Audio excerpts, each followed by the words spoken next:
Which is the teammate that you were most likely hoping is there in the box, so he will score the goal? Me. Myself.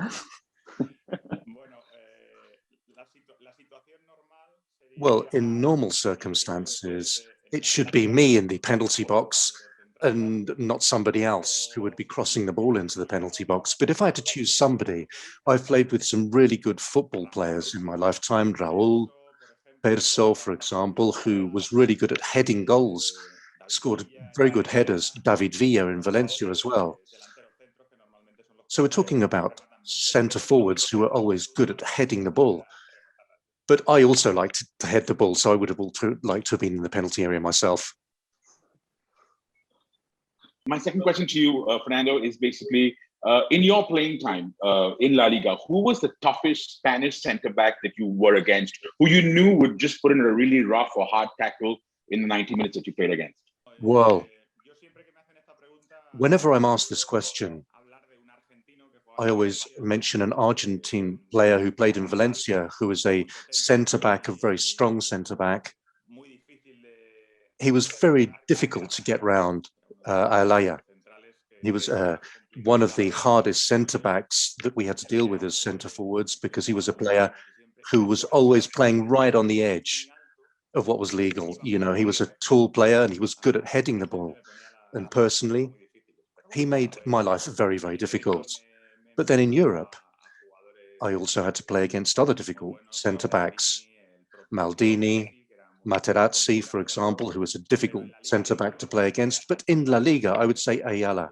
This is just something that I've always wanted to ask you. When you joined Real Madrid, you had two very big players and very big ego players in Suker and Mijatovic ahead of you, and you eventually took Suker's jersey number. So what was your relation like with the two old great forwards? Because you and Raúl just completely took over Real Madrid. So what was that relationship like?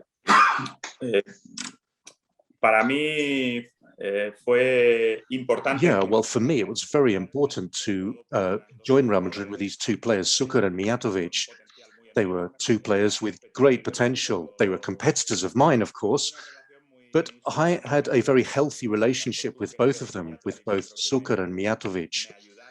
I think both of them helped me to grow as a football player, to develop, and they also helped me to become more competitive, become a better player.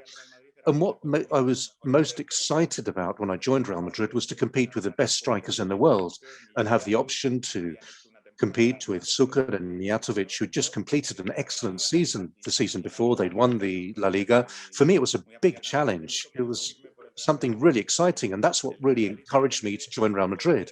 Real Madrid gives players this opportunity, these professional challenges to grow as players, to compete with the best, and to try to find a place in the team, which is obviously very difficult. But I have to be very grateful to them because they were very good to me from the beginning. I was young, they were slightly older than me, but I had a good time. It was a challenge that made me a better player, I'm sure.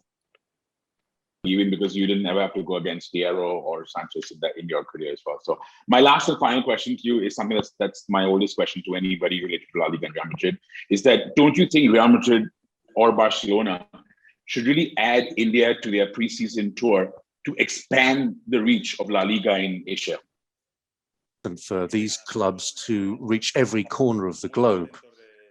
We're really, really happy with the way in which La Liga is growing around the world, and Asia is probably one of the most important markets for La Liga, mainly India, due to the huge number of supporters, the huge number of people who follow the competition in Spain. And I believe that La Liga is looking at all of these options, thinking about which Spanish teams can play friendly matches in any country, to bring La Liga closer to all fans. It's one of the main channels that we use in La Liga, but we also have to accept that it can be rather complicated at the moment due to the complications affecting all of our competitions. And traveling so far, well, that takes time and a lot of infrastructure to support it. Zero masala, pure football.